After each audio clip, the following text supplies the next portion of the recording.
శ్రీమాత్రే నమ. జయ గురు దత్తాత్రేయ నమ.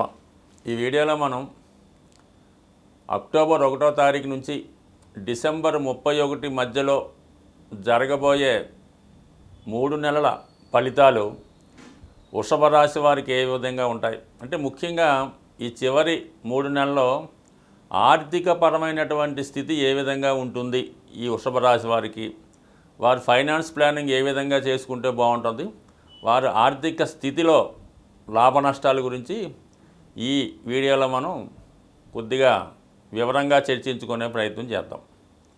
వృషభ రాశి వారికి లాభాధిపతి గురువు.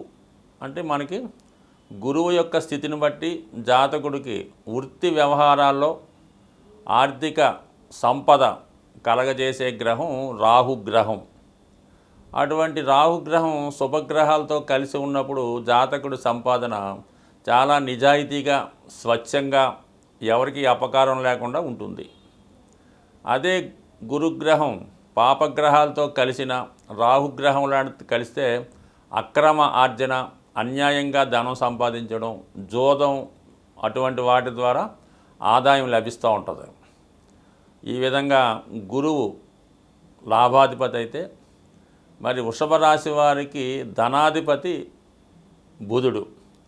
బుధుడు తన యొక్క వాక్చాతుర్యం ద్వారా, కుటుంబ సభ్యుల సహకారంతో, కుటుంబంకి సహజంగా ఉన్నటువంటి వృత్తి ద్వారా జాతకుడు తన వాక్కును ఉపయోగించి ధనాన్ని కూడబెట్టడంలోనూ సంపాదించడంలో కూడా ధనాధిపతి బుధుడు ప్రముఖ పాత్ర వహిస్తూ ఉంటాడు.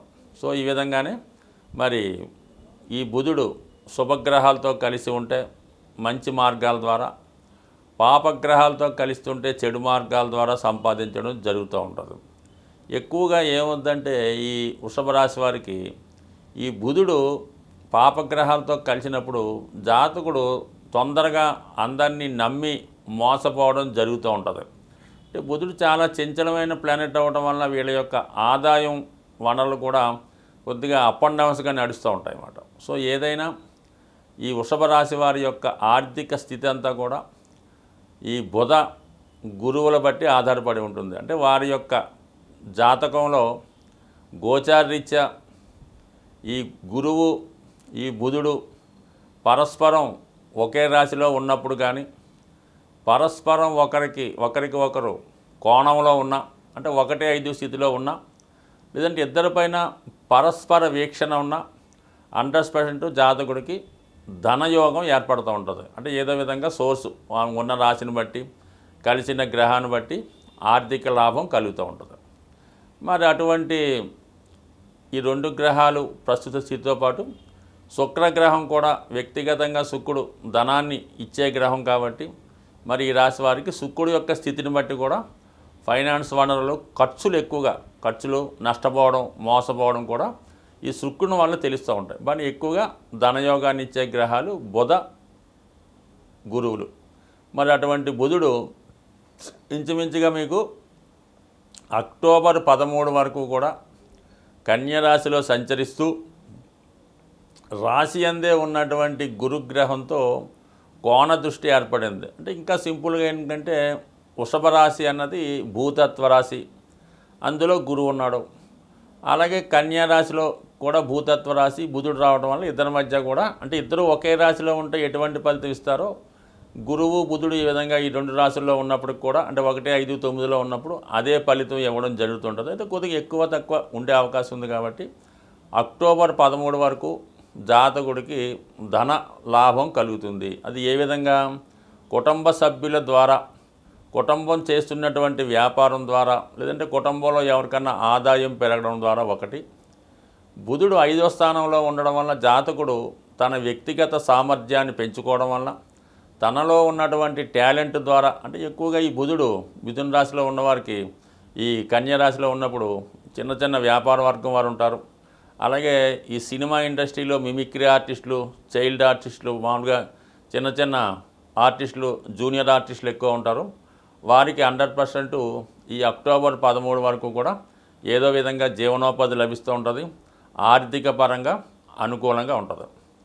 సో దాని తర్వాత మళ్ళా నవంబర్ 6వ తారీఖు ఇంచుమించుగా మీకు 29 అక్టోబర్ నుంచి మళ్ళా ఈ బుధుడు వృశ్చిక రాశిలోకి ప్రవేశించడం జరుగుతుంది. వృశ్చిక రాశిలో ప్రవేశించి అదే రాశిలో ఇంచుమించుగా జనవరి 4 వరకు ఉంటాడు. అంటే అక్టోబర్ 29 నుంచి జనవరి 4 మధ్యలో వృశ్చిక రాశిలో ఉన్నటువంటి బుధుడి పైన మరి గురువు యొక్క దృష్టి పడడం వల్ల ఇంచుమించుగా మీకు ఒక లాంగ్ టర్మ్, బుధుడు సాధారణంగా అన్ని రోజులు ఏ రాశిలో ఉండడు, కేవలం ఈ రాశిలో వక్రగమనం పొందడం వల్ల జాతకుడికి ముఖ్యంగా వృషభ రాశి వారికి ఒక విధంగా ఒక అదృష్టయోగం లాంటి ధనయోగం ఏర్పడింది. అయితే ఇదే రాశిలో బుధుడు వక్రగమనం పొందడం మళ్ళా డైరెక్ట్ అవుతాడు కాబట్టి మరి ఈ సమయంలో ముఖ్యంగా జాతకులు అత్యాశకు పోయి మోసపోవడం కానీ, ఎవరి చేతిలో అన్నా కూడా మోసానికి గురవడం కానీ, లేదంటే ఏదైనా సంతకాలు పెట్టడం వల్ల డాక్యుమెంట్స్ సరిగ్గా లేకపోవడం వల్ల మీ యొక్క ధనం నష్టపోయే అవకాశం ఉంది. కాబట్టి సాధ్యమైనంత వరకు ప్రతి విషయాన్ని జాగ్రత్తగా గమనించండి. ఏ విధంగా డూప్లికేట్ వస్తువులు కానీ, డూప్లికేట్ డాక్యుమెంట్స్ కానీ ఏదో కొద్దిగా ఇలాంటి అవకాశాలు ఉన్నాయి కాబట్టి మోసపోకుండా జాగ్రత్త పడటం మంచిది. కానీ ధనయోగం ఏర్పడుతుంది, కానీ జాగ్రత్తగా చూసుకోకపోతే దానివల్ల ఇబ్బంది అవుతుంది. అలాగే మీ దగ్గర ఉన్నటువంటి ఏమైనా ప్రామిసరీ నోట్లు, చెక్కులు లాంటివి ఏమైనా ఉంటే అవి ఎంతవరకు కరెక్టో చూసుకొని దాన్ని బట్టి ప్రొసీడ్ అవుతే మంచిది. ఏదైనా ఇది ఒక ధనయోగం ఏర్పడుతుంది ఈ వృషభ రాశి వారికి. సో మొత్తం మీద ఈ ధనయోగం ఏర్పడితే మళ్ళీ ఇంకోటి ఏంటంటే ఈ బుధుడు మరి పంచమాధిపతిగా సప్తమ స్థానంలో ఉంటూ రాశిలో ఉన్నటువంటి గురు దృష్టి వల్ల మరి ఈ సమయంలో అంటే అక్టోబర్ 1 నుంచి ఇంచుమించుగా మీకు మనకి నవంబర్ 6 నుంచి చూసుకుందాం.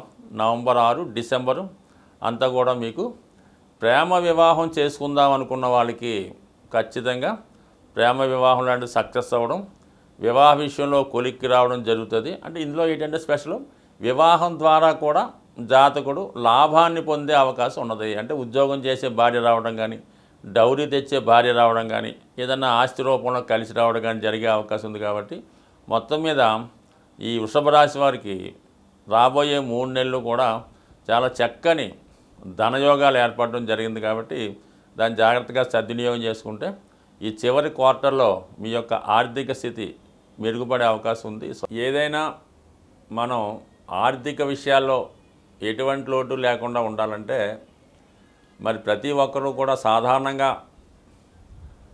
వారానికి ఒక రోజు కామన్గా ఆంధ్రప్రదేశ్ ప్రాంతంలో చాలామంది నేను చూస్తుంటాను, ప్రతి శుక్రవారం కూడా వాళ్ళు ధనాన్ని ఖర్చు పెట్టడానికి ఇష్టపడరు. ఏదో విధంగా ఆ రోజుకి ముందుగానే ఏర్పాటు చేసుకొని ఈవెన్ పెట్రోల్ కానీ ఏదైనా ఇంటి అద్దెలు ఏ విషయంలో కూడా మీరు శుక్రవారం రోజు ధనాన్ని బయటికి పంపకూడదు. అలాగని పేటీఎం, ఏటీఎం కూడా చేయకూడదు. దాని తర్వాత శుక్రవారం రోజు ఇతరుల ఇంటికి వెళ్ళి వాళ్ళ ఇంట్లో నిద్ర చేయకూడదు. ముఖ్యంగా స్త్రీలు ఈవెన్ పుట్టింటికైనా, చుట్టాల ఇంటికైనా, అక్కగారింటికైనా శుక్రవారం ఎట్టి పరిస్థితిలో కూడా మీరు భర్త గారింట్లోనే, మీ ఓన్ ఇంట్లోనే ఉంటేనే బాగుంటుంది. ఇతరుల ఇంట్లో నిద్ర చేయడం వల్ల కొంతవరకు ఇబ్బంది అవుతుంది. అలాగే బంగారు ఆభరణాలు లాంటివి శుక్రవారం రోజు ఎవరికన్నా ఎరువు ఇవ్వడం కానీ, ఏదన్నా అర్జెంట్ పని వచ్చిందని తాకట్టు పెట్టడం కానీ చేయడం వల్ల చాలా వరకు ఆర్థిక పరంగా మీరు తిరిగి జీవితంలో కోలుకోలేకపోతుంటారు అన్నమాట.